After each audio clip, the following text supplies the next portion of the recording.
killing of survivors will be released.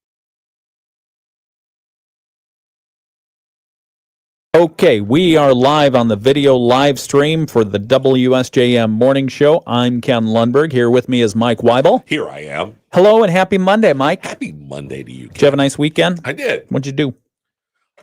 We did some projects around the house and went up and met a friend was going to go to a sports event, but then with the inclement weather on Saturday, turned out just going and watching the Ohio State and Indiana football game on television. Yeah. And also watching Duke edge out Michigan State for a loss. So the Indiana-Ohio, is that the one where the kicker accidentally stubbed his toe? Yeah. Oh, my goodness. Yep. That was heartbreaking. 13-10, and he yanks a 27-yard field goal left. And it was going to tie up the game. Right. So what do you do when you tie? Because the rules keep changing everywhere. You don't end in a tie. No. You keep especially going. In that situation. Is it a sudden death? I believe you both get a possession. Okay, something like that. Anyway, but that hurts. Yeah, that'll live on in the reels. For a very long time. Yeah, so. That's unfortunate. And then the whole thing about Notre Dame that we talked about last hour. Right, that leaves a mark. Yeah. That's unfortunate. Because the bowl games, it used to be like a really exciting thing. Right. But now it's kind of run off. I think it's just kind of run off the track. I mean, there's just so many bowl games. Is it because there are too many of them? Yeah, I think so. I think there's just too many, and so it doesn't mean anything anymore. The Cheeto Bowl, it's the participation award run amok. The cereal bowl. Yeah, exactly. The toilet bowl. Right, they've got the Dorito, and they got all these. Every sponsor has their bowl, and then everybody gets invited to a bowl game. So. Yeah. What's the point? The haircut bowl. Exactly.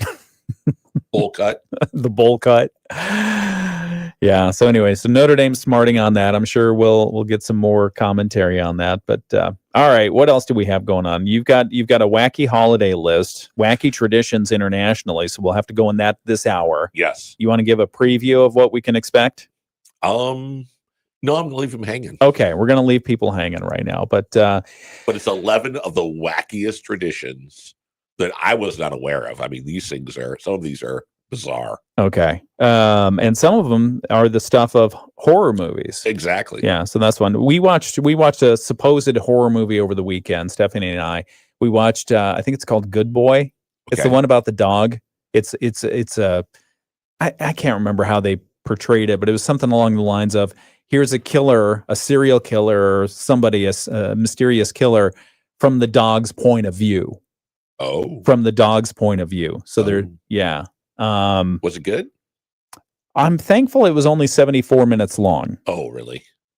I'm thankful it was obviously it was not that good if you knew it was exactly 74 minutes long. I invested 74 minutes in this. I will not get back. It wasn't bad. I didn't want to turn it off. Well, I kind of did, but it wasn't as bad as I've seen. It wasn't like, oh God, this is so stupid. It was just the first part was annoying because I forgot, because it's been a while since it got down to the price point where we could rent it. Right. I had forgotten that it was told from the dog's point of view. So it starts off everything is shot from like dog level, and it's focusing on the dog, and you can't get the humans in. Oh. And I'm thinking to myself, what is wrong with the cameraman? Right. Anyway, all right, it's 7:04, but it's fine. Are you one of those, I do this, is at some point you're watching a bad movie. Yeah. And yet you feel like I've invested enough time, and certainly it will redeem itself at some point. Oh, yeah. And then you just continue. Oh, and absolutely. Then you get to the end and you were like, that was just a total waste. Yeah, Stephanie will vouch for me on this. I will give lots of movies lots of benefits of doubt. Right. and just watch all the way through. Just because once you've started it. Yeah. You got to kind of know how it goes. And sometimes, depending on who's in it, you think, oh, well, with this actor or actress in here, there certainly will be a good movie. We're going to go ahead and get back to the show. It's the WSJM Morning Show. Go to 27cash.com. That's 27cash.com. 27cash.com. WSJM News Now. Team coverage from the WSJM Newsroom on News Talk Sports 94.9 WSJM. Arctic blast on the move. Is it coming for us? Is it coming for us yet? Yes, it is. It's Okay. coming for you. Well, anyway, 12 degrees outside. Arctic blast. Good morning. I'm Ken Lundberg. Here with me is Mike Weibel. And outside, we have chilly temperatures. Hello, Ooh, chilly temperatures. Hello. It's good to see you. We've got 12 degrees in Benton Harbor, 14 degrees in St. Joe, 10 degrees in South Haven, 6 degrees in Dowagiac, 6 degrees in Niles, 6 as well in Buchanan right now. Let's see what the feels like temperature in St. Joe is. 6 degrees, not to be left out. No. Doing all right over there? Yeah. Okay. Let's see. Eau Claire has 7 degrees, and at the South Bend International Airport, it's 8 degrees right now. We do expect a partly sunny sky to eventually emerge, and we're going to keep the cold temperatures today. Very cold temperatures. So I had some house guests, Okay. and our Were they friend- leaving the door open? well, Oh, okay. Oh, dear. so our front door, if you don't push it and it clicks, it seems like it's closed, but it's not closed. Oh, And the last one to go to bed yeah. didn't lock the door. Oh, no. And so woke up in the morning and the wind, because our doors face west, the wind had blown against the door and the front door was wide open. Oh, you're kidding. So This weekend? Sunday morning. This weekend, Yeah. Sunday morning. That's cold. Yes, it was. Who did you throw cold water on for that Well, one? I was just like, they were Yeah. like, yeah. Hey, one of you yahoos, I need your credit card for the power bill. Yeah. Yeah. Gee So, whiz. Make sure the door is closed. Just a little, and as you get to be an adult, you know these things. yes. You push on the door, you pull on it a little bit without wrenching it out of its hinges. Check it. Tonight's forecast, mostly cloudy skies, low around 10, south winds 10 to 15 miles per hour. It's going to gust up to 25 miles per hour tonight, so a windy evening, making that cold even worse. Tuesday's forecast tomorrow, mostly cloudy day, a 30% chance of snow, a high around 35 degrees, southwest winds 10 to 20, gusting to 30. Wednesday's forecast, that's going to be a precipitation day. Oof. That's going to be a precipitation event day. An event. Yeah, That's a good way because to put it. yeah, Event. an 80% chance. I say precipitation because it's an 80% chance of either rain or snow on Wednesday. And I'm sorry about that, but that's what it is. High around 37 degrees and a low around 30. So as we'll be keeping an eye on Wednesday to see how that weather forecast shapes up, if we're going to be dealing with snow or rain or ice or something else along those lines. So Wednesday is going to be a watch out day. Thursday's forecast, mostly cloudy and cold, a 40% chance of some snow showers, a high around 25. Friday, mostly cloudy and very cold again. 50% chance of snow showers. The high is going to be around 23. The low is going to be around 20. As we head toward next weekend, partly cloudy and a chance of snow showers. The high on Saturday, 15. The high on Sunday, 17. And again, single digits for the lows. So, when they were talking about the holidays and winter wonderland, they weren't kidding, were they? No, winter wonderland indeed. Because, that little extra bit of frost sparkle, Yes. you got to have that. You do. Speaking of frost and sparkle, over the weekend, we went down and watched the pet parade, the doggies. Oh, did you? Yeah, down in downtown St. Joseph. Nice. That was a lot of fun. Yeah. That was a lot of fun. Heartbreaking, though. Why? Well, because we recently lost Russell. I know. Yeah. So, but we did see a whole lot of dogs, and they all looked at us, and they had that little twinkle in their eye, like they said, "We know, We know. Yeah. we know." Yeah. So, all right. Some of the news. Get off that. Stop. News from the WSJM newsroom. With colder temperatures settling in, Indiana Michigan Power reminding customers how to reduce winter energy costs. Spokesperson Schnee Doyle says lowering the thermostat by 7 to 10 degrees while away from 7 home. to 10 degrees? That's what she says. She says, put on a sweater, Mike. Wow. Lowering the thermostat by 7 to 10 degrees while away from home can lead to meaningful savings. We'll talk about this in a moment. She also warns against relying heavily on the old space heaters. If you run a 1,500 watt unit for 8 hours, it can add more than $60 a month to your energy bill. And not to mention space heaters are a significant fire hazard. Doyle says opening window shades during the day is a good thing. It lets the sunlight help warm the home, but then the shades should be closed again after dark. She also cautions against closing heating registers in those unused rooms. Your furnace is designed to heat a specific square footage of space, and it can't sense if a register is closed or not. So it's going to keep working at the same pace whether or not that register is closed. Customers struggling with winter bills are encouraged to contact I&M about payment options. More energy-saving tips available at electricideas.com. Okay, what's the philosophy on the thermostat in your household? As far as? Well, do you keep it at the same thing? Do you all the time?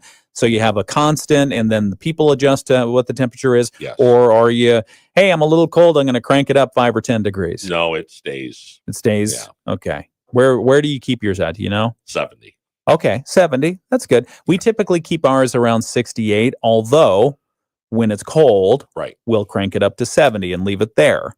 But yeah, the cranking it down 7 to 10 degrees, I don't know if I might take issue with that. Yeah. Because if I lower it 10 degrees, isn't it going to have to work like 3 or 4 times as hard to get it back up? I would think so. And I know my dogs would be revolting. Yes. Yeah. Well, yeah. Yeah. Yeah. If you have living, breathing things, maybe like, you'd 10 degrees. My dogs would be like, yeah, I'm going to pee on the Christmas tree. What's this? 10 degrees.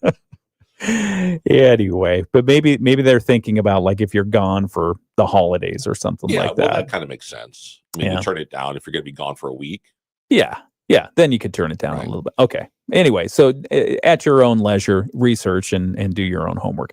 Other stories that we're talking about, South Haven Area Emergency Services has put new electric-powered extrication tools into service. This is a story that we talked about a few months ago where they were going out and raising donations, actually. They had received some private donations for these new Jaws of Life that were electric-powered versus the 27-year-old hydraulic-powered ones that they've had in service. 27-year-old hydraulic-powered ones. Those Jaws of Life could talk. Yeah, right? Oh, no. The $30,000 project was funded through donations from the Greater South Haven Area Community Foundation, W.R. Grace Foundation, the Rotary Club of South Haven, and others. The new tools, often called the Jaws of Life, are primarily used to free people who are trapped in vehicles. Shay's executive director, Brandon Hinz, says the upgrade enhances operational capabilities and provides reliable, modern equipment during critical rescues.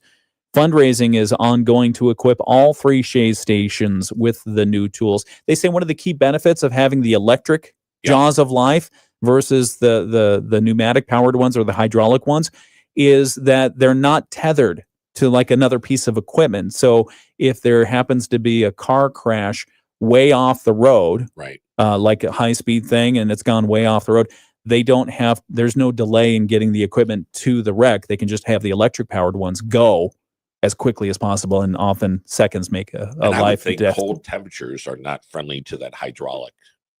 Oh, yeah, that's a good point, too. Yeah, that's possible. Don't know that. Let's see. Let's do one other story. The Berrien County Board of Commissioners has delayed action on a proposed pay increase for entry-level assistant public defenders.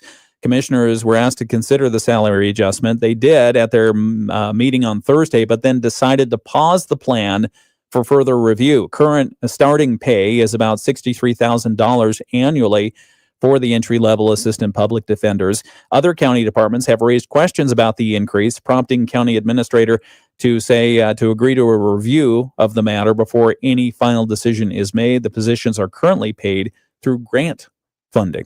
Interesting. Yeah. Okay. 7:13 WSJM Morning Show continues. We've got some wacky international holiday traditions to take a look at. That's coming up here. We'll probably start it on the video live stream here in a sec, and then we'll get over on the radio as well. But right now here on the radio we have sports. We've got a couple of important messages, the weather forecast, and we'll be back. Sports. Okay. Here on the video live stream. Here we are. Teresa says, sorry about your doggy. Oh, yeah. Thank you, Teresa. I appreciate that. Oh, my goodness. Teresa says, we keep ours at 60. Ooh. You've got ice running in your veins, Teresa. Yeah, by the way, Russell, I haven't really talked about it, and I don't want to talk about it too much because I'll start crying, and I don't want to cry. I don't want to cry. But we lost Russell a couple of weeks ago, 2-3 weeks ago. He was 13. Lived a very good life, and keeping him keeping him in our memories very strong. So he was a very good pooch. Yes, he was. Yes, he was. So anyway. All right. Let's see. We were talking about wacky international holiday traditions. Introduce this, if you would. So I just went out and looked to see what kind of traditions throughout the world are a little bit different than ours. You know, we do Elf on the Shelf. Yeah. We do Santa Claus, and we've got our own American things that we do. But what do other people do? Does everybody do? You know, we think everybody just does what we do. Well, sure. You know? Yeah. Well, in the tropical areas, they just decorate the palm tree. Right. Fortunately or unfortunately for us, because we have this list, there are some odd things that people consider to be Christmas traditions. The first one is out of Germany, Austria, and Hungary, and it is called Krampus. I love Krampus. Krampus. Yeah, the whole legend of. Yeah. So it says Santa's worst half is a hairy devil-like creature called Krampus. Legend has it that while Santa brings toys to nice children, Krampus' job is to punish kids on the naughty list. Mostly, he frightens the children with his beastly looks, but it's said that he throws particularly bad children into his sack or chains them up in a basket and carts them off to hell. People in Austria and neighboring countries often dress up as Krampus in early December, wandering the streets to scare children. What? Yeah.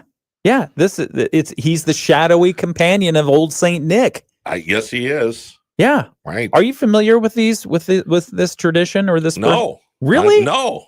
Oh, I had not heard of that. It's a big deal. In fact, they've got this Old Town Krampus Nacht in Lansing. And it's like a festival. They have bazaars in Ypsilanti. Bazaar is obvious part of it. Like Krampus markets, kind of bazaar. Right. Yeah, there's an Old Town Krampus festival in Michigan here every year. I think we missed it this year, though. I'm looking up for the date. Maybe it was over the weekend. I think it might have been this last weekend. Anyway, keep going. But Krampus, it's also like a movie franchise now, basically. Yeah, I know it is a horror film. Yeah, but I yeah, didn't realize that it's actually a tradition. Oh, yeah. But I mean, if you think about it, we could probably use a little bit more Krampus to keep the kids in line because it's, the old lump of coal is getting pretty tired. It is. Especially with the you threaten the kids with the old HE double hockey sticks. Right. What are you saying about the nuclear plant? Well, coal doesn't mean anything when you got nuclear plant. Yeah, they're going lump of coal. Right. What? Like charcoal for drawing? Well, I like to draw. I'm an artist. Yeah, give me charcoal. I'm good with that. All right. So December looked like over the weekend, Krampus Nacht. Once again, Old Town. Evening of celebrating all things Krampus. They had a fantastic Krampus parade, a misfit vendor market, costume contest, food and drink, and a few other things. Okay, so that's one. We'll come back and explore others here in just a moment. We've got to get the weather forecast, but you're listening to the WSJM Morning Show.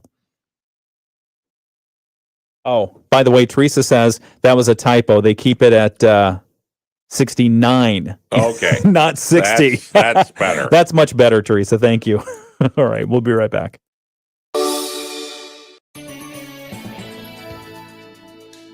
Partly sunny skies today. Definitely a chilly forecast. We're going to end up only at 20 this afternoon. A lot of clouds return tonight, but we drop down to only 10. And then for tomorrow, we're going to be mostly cloudy with light snow showers. High temperatures getting up around 35. Rain and snow showers expected on Wednesday with high temperatures at 37. I'm WSBT 22 Chief Meteorologist Carrie Peugeot. The Morning Show with Ken and Friends on 94.9 WSJM. 7:19. Let's see. Monday, December 8th. Temperature outside right now, 12 in Benton Harbor. 14 in St. Joseph. 6 degrees in Dowagiac. 6 degrees in Niles. And 5 degrees in Buchanan right now. Buchanan. Yeah, Buchanan gets the 719 award for the coldest temperature. Right. Let's see, St. Joseph, what do we have it feels like? Feels like of 6 degrees right now. Good morning. I'm Ken Lundberg. Mike Weibel is here with me. And we were just discussing the Krampus Festival that happens over on the east side every year. I think it was this last weekend. Okay. And we could have gone to it, but it was too cold. Yeah, for sure. It was too cold. Mike Weibel has a list of interesting international holiday traditions, and that's why we were talking about Krampus, because Krampus is a big thing over in some of the north and Germany. Yeah, and one of those things. What else do we have as far as unique holiday traditions? Mexico on December 23rd marks La Noche de Robanos, Oh. the night of the radish. Oh, the night of the radish. A festival I think, every time I think of holiday traditions and Christmas, I think radish. Yeah. Really want some radish. I'm telling you. Okay. A festival in which merchants and artisans sell radishes that have been intrinsically carved to depict nativity scenes, local wildlife, familiar architecture, and other relevant displays. The radish carvings are sold as Christmas centerpieces, and the creator of the best radish wins a monetary prize. Okay. In Mexico, is the radish bigger? Because I'm thinking of our radishes, and they're smaller than golf balls. Yeah. I mean, unless they've gotten too big. They've got, based on the picture, they've got the small ones like we have, but they also have ones that look like sweet potatoes. Oh. I mean, they're substantial and long. And so it gives you like the heirloom radishes, Right. what we call the heirloom radishes. Correct. Okay. All right. So they can carve those things into like all bridges and all kinds. Is that because the kids don't like eating radishes? Probably have to get rid of them. Yeah, roast them. Just a little olive oil, a little salt. You'll be fine. Okay, what else? So in Japan. Okay. You like this one, I can tell. It says in the United States, we associate Christmas with ham and figgy pudding, but in Japan. Wait, figgy pudding. I'm just reading what they give me. All right, fine. It's all about Kentucky Fried Chicken. An estimated 3.5 million Japanese families eat fried chicken on Christmas Eve, thanks to a marketing stunt by KFC in the 70s called... In the 70s? Yeah. Kirasumsu ni wa Kinaki, which is translated Kentucky for Christmas. It says Christians make up a very small percentage of the Japanese population, so that the campaign made up for a lack of Christmas holiday tradition. The KFC Christmas meal is so popular that many customers pre-order their dinners, which include fried chicken, cake, and champagne. That's hilarious. Wait. Fried chicken, cake, and champagne. And they said they place their orders months in advance. That's beautiful. So hats off to KFC for cornering the Christmas market in Japan. And they started that from an ad campaign back in the 70s. And now it's 3.5 million people are ordering KFC on Christmas Eve. The marketing department, talk about them earning their keep. Yeah. That's big. Somebody should be receiving an award for that. Yeah, and they should try it in the US. I mean, why not? Right. People might get a little tired of the whole, we just did Thanksgiving, we've got New Year's coming up and the bowl games and everything else we're going to make food for. Let's just do KFC for Christmas. Or Feliz Navidad and go for Taco Bell. There you go. Exactly. All right. Anything else you want to do on this list? We got some more? Yeah. Well, yeah. Okay. Let's do some more. The broom in Norway. The broom. The broom. Some Norwegians believe witches and evil spirits roam the night sky on Christmas Eve. And what is a witch's preferred mode of transportation? Obviously, the broom. Yeah. So out of the abundance of caution, people in Norway hide all of the brooms in their houses to prevent any witches from getting hands on them and being able to fly in the night sky. Huh. It sounds like a kind of a, I don't know, holdover from Halloween. Kind of. But lack anyway, of creativity, but whatever. Brooms, yeah. Italy. Now this one's bizarre. Okay. Speaking of witches, the Italian version of Santa Claus is an ugly but kind old witch called La Befana. As the story goes, the Magi stopped at her house asking for directions on the way to visit baby Jesus. They invited her to come with them on their journey, but she said she had too much housework to do. After they left, she changed her mind and tried to find them, but couldn't. So now she flies around on the night of January 5th, the eve of the Epiphany, which marks the Magi's meeting of baby Jesus. And she flies around delivering toys to children instead of milk and cookies Italians leave out for her, sausage, broccoli, and a glass of wine. I got to tell you, if there's a way to complicate something, Right. the Italians have done a very good job of this. So I mean, does Santa have a role at all? Not really. No, he's replaced by the witch. The Santa witch. Okay. And it's like 5 days after? Yeah. Huh. It's with the Epiphany, which is connected to the church. Yeah, which yeah. You would think the church would be like, yeah, not exactly embracing the whole witch thing, but All right. Any others before we get to why Elon hates the EU? Wales has dead horse caroling. Yeah. Yep. Dead horse caroling. You're probably familiar with Christmas caroling, but you definitely are not familiar with the carolers who might show up at your door in Wales with dead horse heads and costumes on. No. Yeah. This is a hidden holding up real horse skulls as on his stick with a few fellow revelers in tow. Okay, so it's a skull. It's not like a Godfather scene. Yeah, or anything. no, it's not like a severed head. It's a skull. All right. Guatemala, burning of the devil. Oh boy, burning of the devil in Guatemala. What is that? Literally, December 5th marks La Quira del Diablo, burning of the devil, which is when families in Guatemala set bonfires outside of their homes and burn effigies of Satan to expunge evil spirits. Yeah, that's their way of getting around the leaf burning ordinances. Right. Hats off to them. Okay, maybe we should try something like that. All right. Anything else? Australia has a beach party at Christmas. Okay. They said the temperatures are normally about 84 degrees, so it's not uncommon on Christmas Day to see Santa Claus surfing in Australia. Okay. My question back to you on that one is, when is Australia not having a beach party? Well, I mean, come on. That country is nothing but coastline. Right. Except for that big rock in the middle of it. But now in Venezuela. Oh, okay. Last one. They roller skate to mass. So while Australians are surfing, Venezuelans are skating. It's a long-running holiday tradition for the entire capital city of Caracas to roller skate to the early morning Christmas mass. Okay. Now, now I feel left out. Because as Americans, what do? We troop off after Thanksgiving. Right. The meal's still digesting. We troop off after Thanksgiving and we go get a Christmas tree, bring it home and dress it. Right. And think about others the whole rest of the time, doing gifts and stuff like that. They get to roller skate to mass. They do.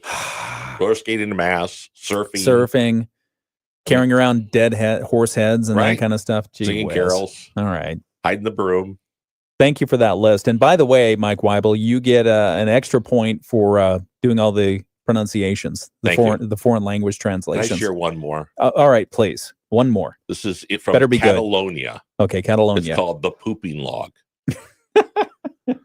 We saved the wackiest for last. In Spanish region of Catalonia, a unique holiday tradition is called Tio de Nadal, which roughly translates Christmas log.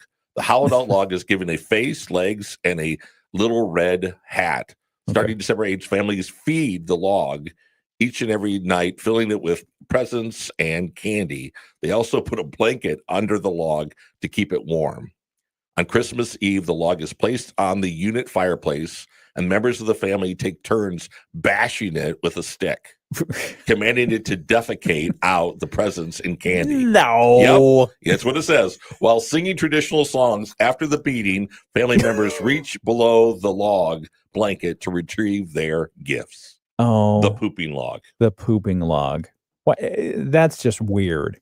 It's why it's the epitome of weird traditions.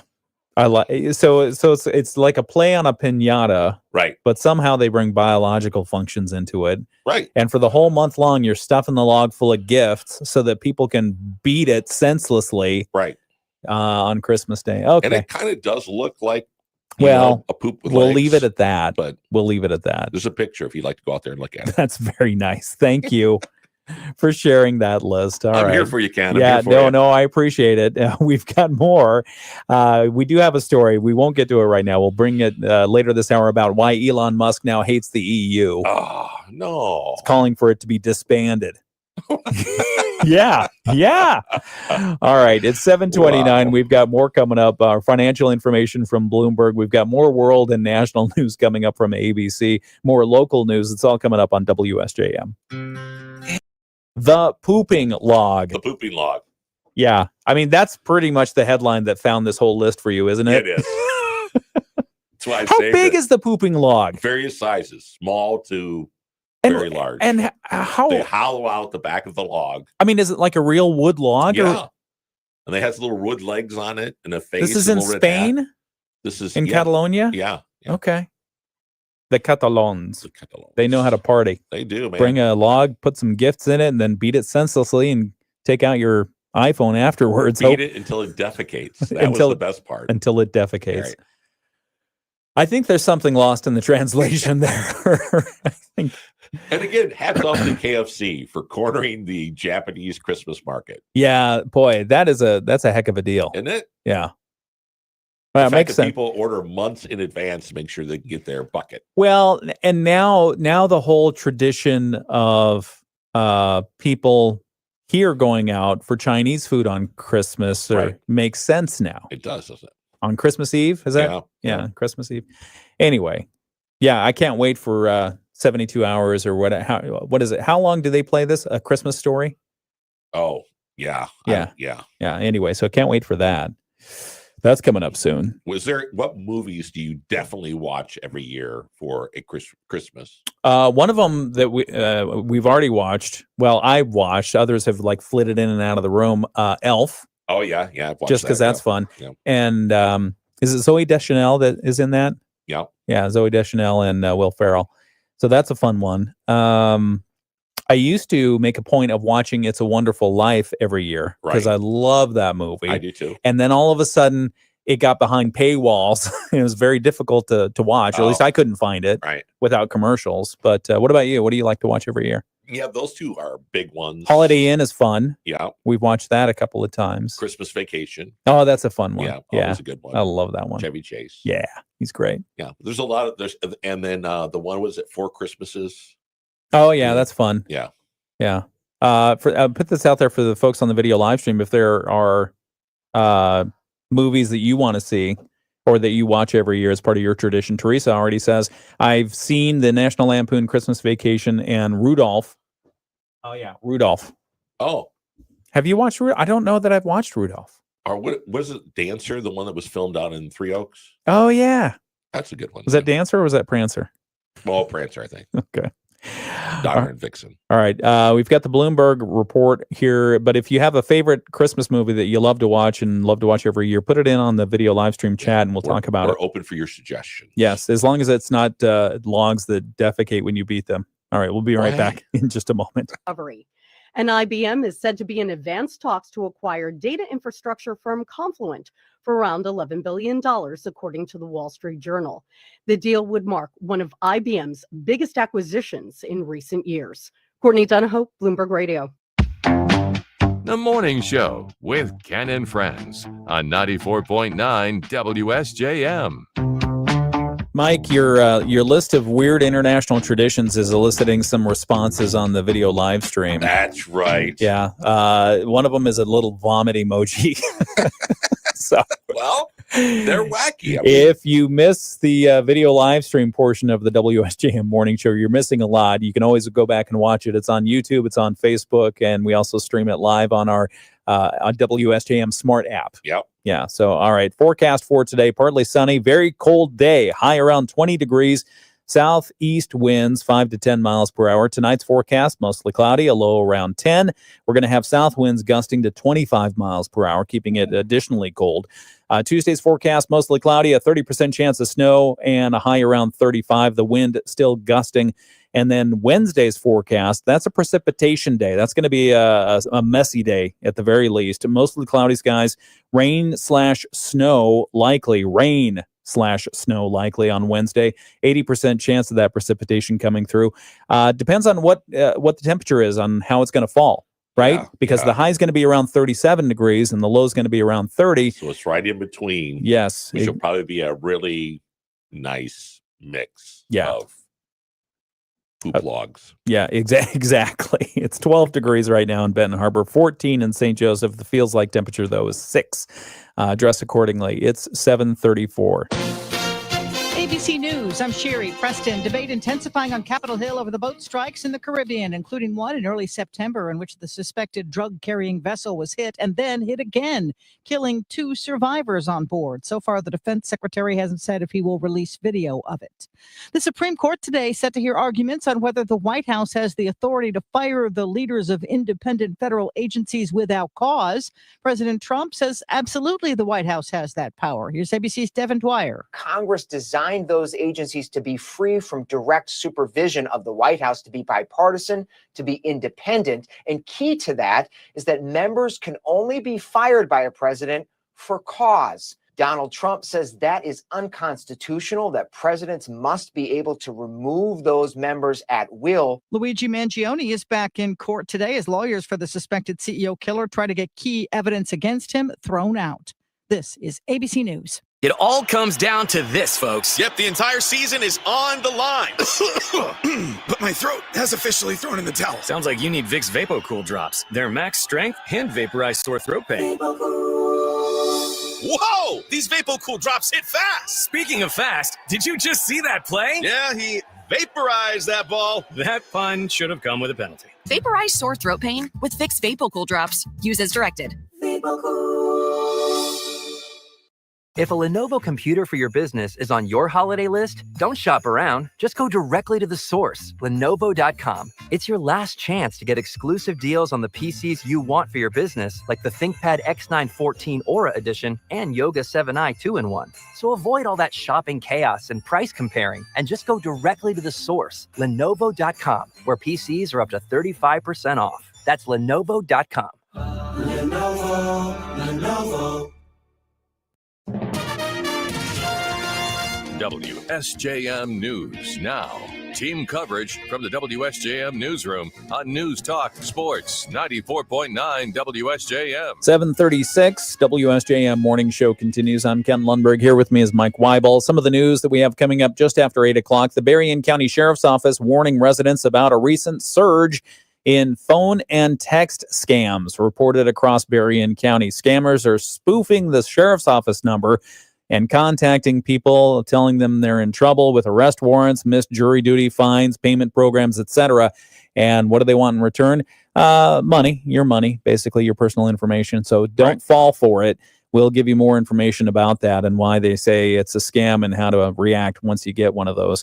Also, Area Congressman Bill Huizenga says the recent $410 million federal award to Holtec for 2 small modular nuclear reactors at Palisades reflects years of bipartisan work across 2 presidential administrations. And we'll talk a little bit more about that. And broadband projects in Berrien County could see a boost after another federal grant makes its way to Michigan.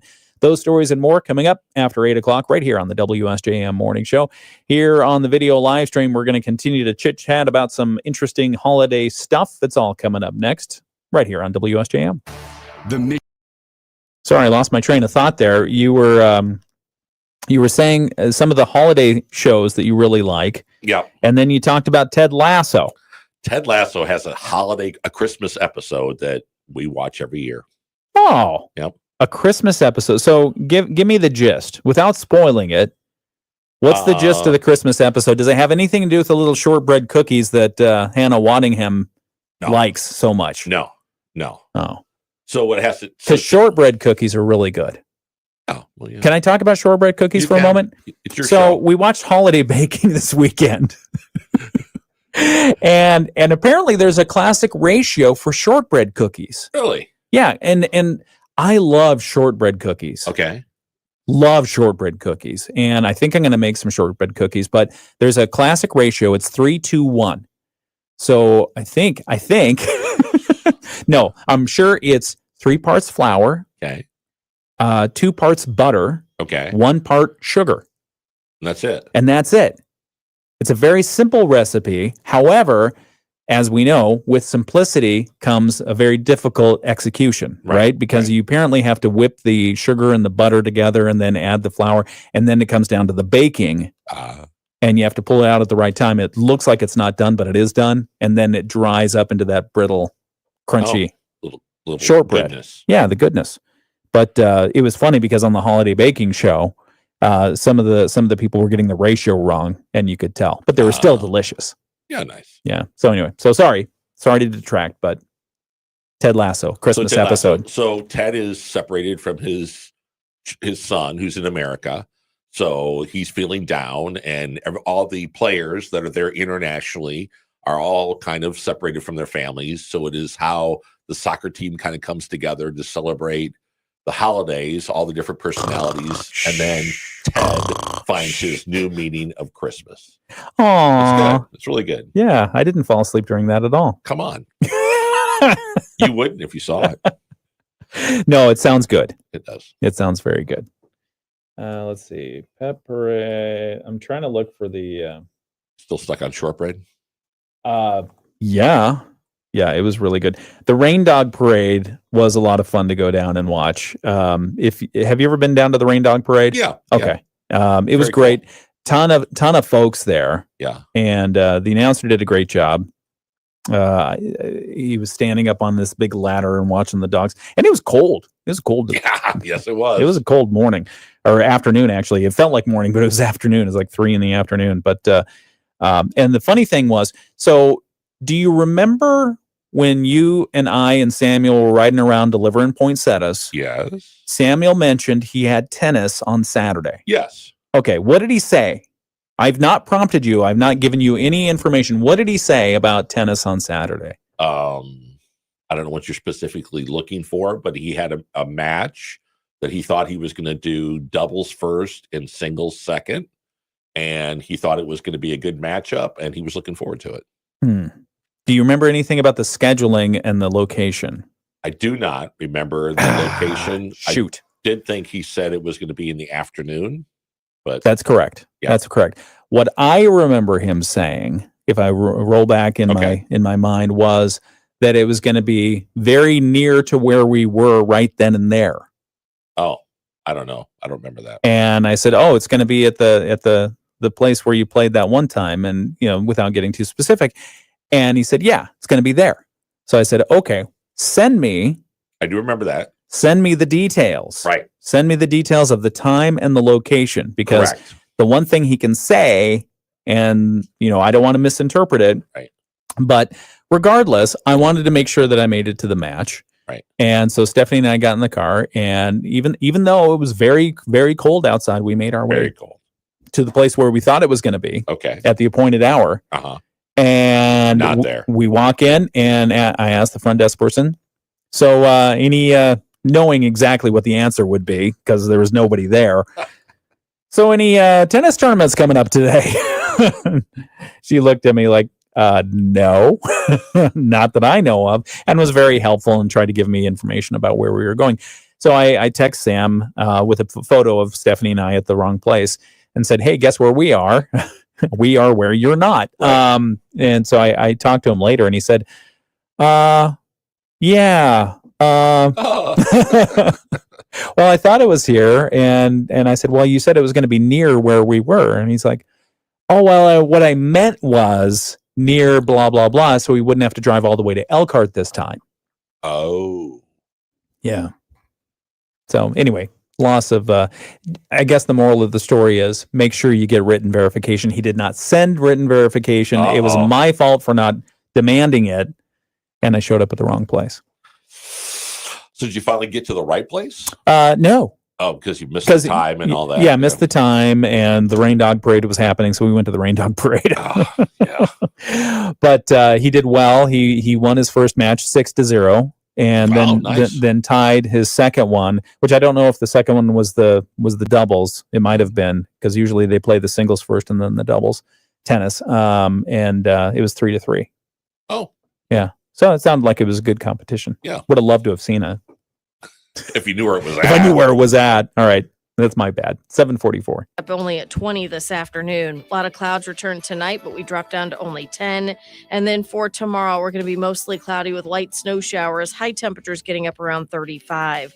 Rain and snow showers expected on Wednesday with high temperatures at 37. I'm WSBT 22 Chief Meteorologist Carrie Peugeot.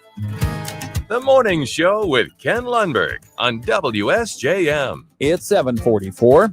And time for our Moody on the Market update. Let's do it. Let's do the Moody on the Market update. It's brought to you by Insurance Management Service.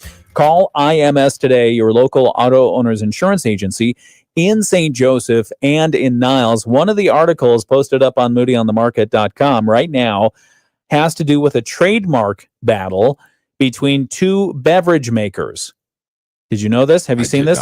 One of them backed by St. Joseph native and supermodel Kate Upton. Oh, okay. Yeah. Right. Now it's gotten interesting. It's ended with a name change and a settlement, according to a report from Crane's Detroit business and the Grand Rapids business outlet.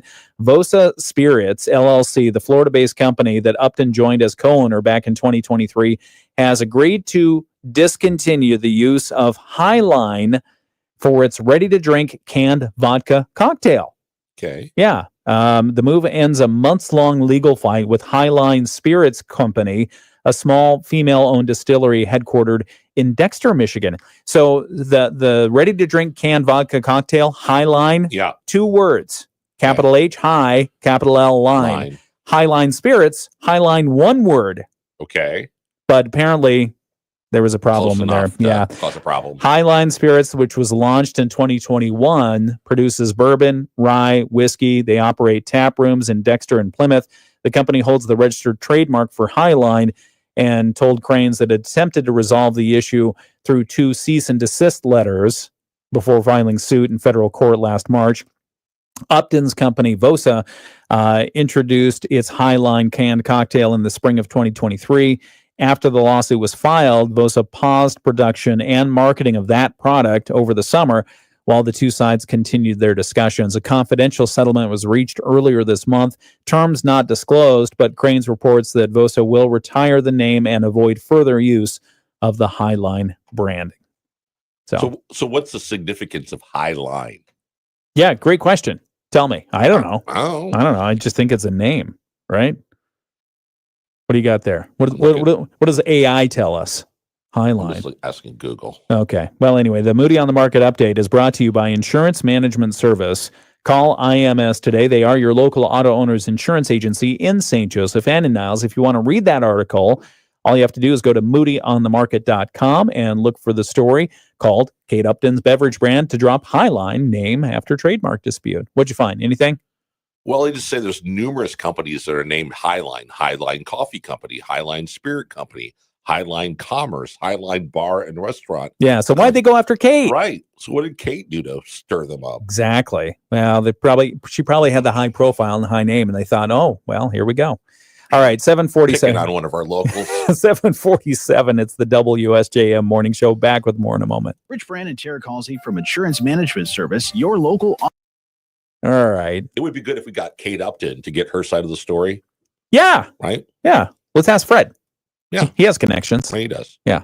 And it's going to be the holidays, so, She might be home. Exactly. Right. Exactly. Okay, what do we have here? We've got a couple of things here. Are we on schedule? We're on schedule. Okay. It's always good to be on schedule. It is good to be on schedule. Sorry, I've got to move that around. Do that. We stayed on schedule on Friday for Operation Poinsettia. We were ahead of schedule. Yeah, we did well. We're flying. Our friends from United Federal Credit Union and Crystal Springs. Am I getting that right? Yep. Okay, Crystal Springs Florist. The poinsettias were beautiful. They were. I snuck one home. Did you? For Stephanie. Nice. Yeah. So it's happily sitting in the kitchen right now in a nice new pot. My plant lady at the office brought me a Christmas cactus. Oh, what's a Christmas cactus? It's a cactus that at Christmas time has big, either red or pink blossoms. This one has pink. So, pretty. Yeah.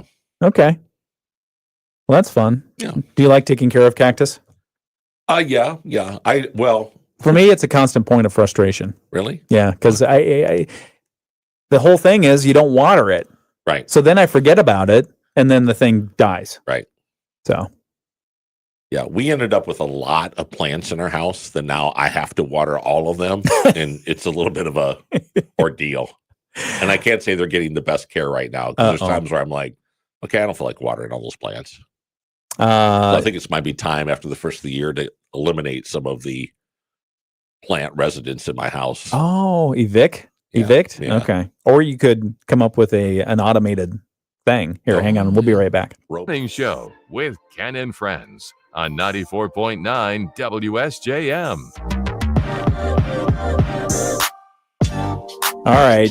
WSJM Morning Show continues Monday, December 8th, 2025. It's 7:49. And we've got a couple minutes here. Elon Musk has called for the European Union to be abolished. Okay. The EU. Well, I mean, come on. When the world's richest man says, let's get rid of the EU, some people are going to listen. Right. Yeah. So he said the European Union should be abolished. This after they fined his social media company 120 million euros, basically 140 million bucks. Right. For what they call a deceptive blue check mark and lack of transparency in advertising. Huh. Yeah, the European Commission hit X with the ruling on Friday following a 2-year investigation into the company under their Digital Services Act, which was adopted in 2022, the purpose to regulate online platforms. At the time, in a reply on X to a post, the commission wrote, we're investigating this. Musk wrote a reply of bullpucky, not using such nice words, though. Yes. And so it hasn't gone well since then. On Saturday, he stepped up his rhetoric of his criticism, that is, of the bloc. He said the EU should be abolished and sovereignty returned to individual countries so that governments can better represent their people. Yeah. Secretary of State Marco Rubio getting involved. He called the fine an attack on all American technology platforms and the American people by foreign governments. Wow, that's a little harsh. I would say. He said today's excessive fine is the result of EU regulatory overreach targeting American innovation. Blah, blah, blah. Here's another quote. The Trump administration has been clear. We oppose censorship and will challenge burdensome regulations that target U.S. companies abroad. We expect the EU to engage in fair, open, and reciprocal trade and nothing less. That was from the U.S. ambassador to the EU, Andrew Puzder. Last week, the commission said breaches included the deceptive design of its blue check marks, the lack of transparency of its advertising repository, and the failure to provide access to public data for researchers. X now has 60 days to inform the commission of plans to address the issue with the deceptive blue check mark. I wonder what the problem with the blue check mark is. Why do they say it's deceptive? Is it just because it's a pay-to-play type of thing? Oh, maybe. That might be the thing. Because, I mean, I have had pause myself with the blue check mark. You think about what it used to be was, okay, if this is Mike Weibel, I look at the Twitter account and I see a blue check mark by it, and I know that's Mike Weibel. It's actually Mike Weibel. But now, not one of the many fakes that are out there. Because X has moved to the pay-to-play platform type model. Anyone who can buy and meet some certain requirements, criteria, can get the blue check mark. And so that might confer a sense of legitimacy where one may not be deserved. So I get that. Yeah. So anyway, so the EU is a little upset with Elon. Elon's a bit upset with the EU, and he says it should be abolished. X now has 60 days to inform the commission of plans to address the issue with their blue check marks, 90 days to submit a plan on how it's going to pay its fine. Oh, boy. If they decide to do it. And they say failure to comply with the non-compliance decision might lead to periodic penalty payments. So there you go. Yeah, here's another one. This one staying on U.S. soil. The U.S. Department of Transportation has announced that it will issue an $11 million credit to Southwest Airlines to cover the remainder of the record $140 million penalty it owed over operational meltdowns that it experienced during holiday travel in 2022. So the U.S. government cutting a check to Southwest Airlines. I'm sure they're pretty happy about that. In lieu of a payment of an $11 million civil penalty to the government, this order provides Southwest with an $11 million credit for significantly improving its on-time performance and completion factor through its $112 million investment in its network operations control. That's what the DOT said in an updated order. The DOT said the action would incentivize other airlines to make similar investments toward improving their operations and resiliency that directly benefit customers. So basically, they were fined because they had a meltdown in 2022. Yeah, the computers crashed. Everything crashed. Right. People weren't able to get on their flights to make it home for their holidays and all that other stuff. So they were fined big time. And now, basically near the end of their payment of the fines, They're getting it all back. they're getting some of it. They're getting credit for some of the stuff that they've done. Yeah. In a statement to ABC News, the DOT said Southwest had agreed to invest the remaining amount due under the fine toward system improvements that directly benefit passengers. So I want to see an accounting of that, though. Yeah, the 11 million how it bucks directly affects passengers. They say this is a better solution than sending the money to the U.S. Treasury because the benefits will go to the traveling public. This order does not impact customer refunds. So that's good news. Oh. Yeah, at least that is good news. Anyway, I don't know. That's interesting. Interesting to me.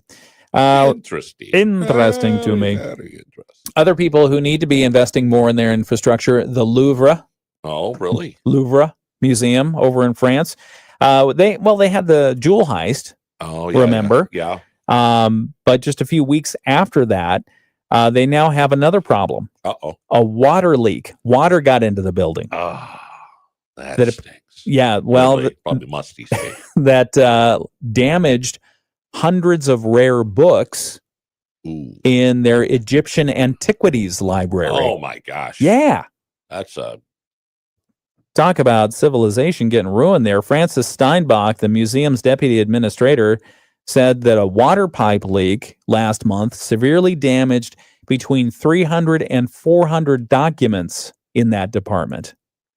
You wouldn't have them up off the ground. Who didn't notice it was dripping on the old mummy tomes? Right. Gee whiz. The mummy novels. They said that the leak occurred somewhere around November 27th and was not discovered until it had soaked into the floor below, making some of the books and bindings irretrievable. That is tragic. That is. Yeah. I mean, I can only imagine somebody's looking for a new job. You would think. They said the leak affected one of 3 rooms in the department's library, with the affected works primarily being archaeological journals and research volumes dating from the late 19th and early 20th centuries.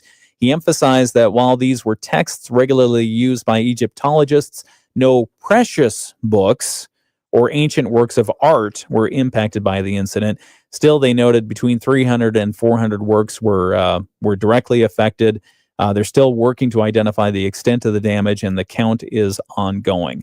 After the discovery of the leaks, museum staff were shocked, and then they went for coffee. No, they didn't. They went for coffee and a cigarette. They went for coffee and a cigarette and a croque monsieur. After the discovery of the leak, museum staff, they say, acted quickly to dry the pages individually and set up air dehumidifiers in the affected space to minimize further deterioration. Talk about a mess.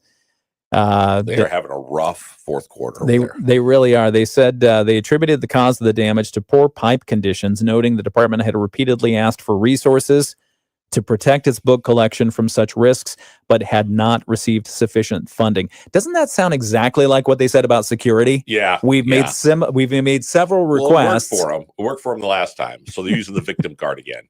And then we went out and got coffee and a cigarette. We asked for new pipes, and someone didn't give us them. And you said no. Right. Remember that? Okay. All right. Next hour, we've got a lot more to talk about. We've got Always Learning with Barry and Risa. We'll visit with our friends from Cornerstone Alliance. We've got more news and views coming up, so please stay tuned for that. We've got our news from the WSJM newsroom in just a few moments after the latest world and national news from ABC. First off, though, let's check the forecast for today. Let's check the temperatures right now. Yeah. 11 degrees in Benton Harbor. We dropped it. We dropped a degree. Sorry. Under cloudy skies, we've got 11 degrees in Benton Harbor right now. Still 14 degrees in St. Joseph, where it feels like 5. Yeah. It dropped a couple of degrees in South Haven, so it is 8 degrees, but it feels like 2 degrees right now in South Haven. In Dowagiac, it's 6 degrees under cloudy skies. New Buffalo is 12. but it feels like 6. And in Buchanan right now, it's 5 degrees. The forecast for today, partly sunny and very cold, a high around 20, southeast winds 5 to 10 miles per hour. Tonight's forecast, mostly cloudy, a low of 10, wind out of the south gusting to 25 miles per hour. Tuesday's forecast, mostly cloudy, a 30% chance of snow, high of 35. And then Wednesday, 80% chance of precipitation, rain or snow, likely, high around 37 degrees. All right, that's the WSJM morning show for this hour. We'll be back next hour after this from ABC News. From ABC News.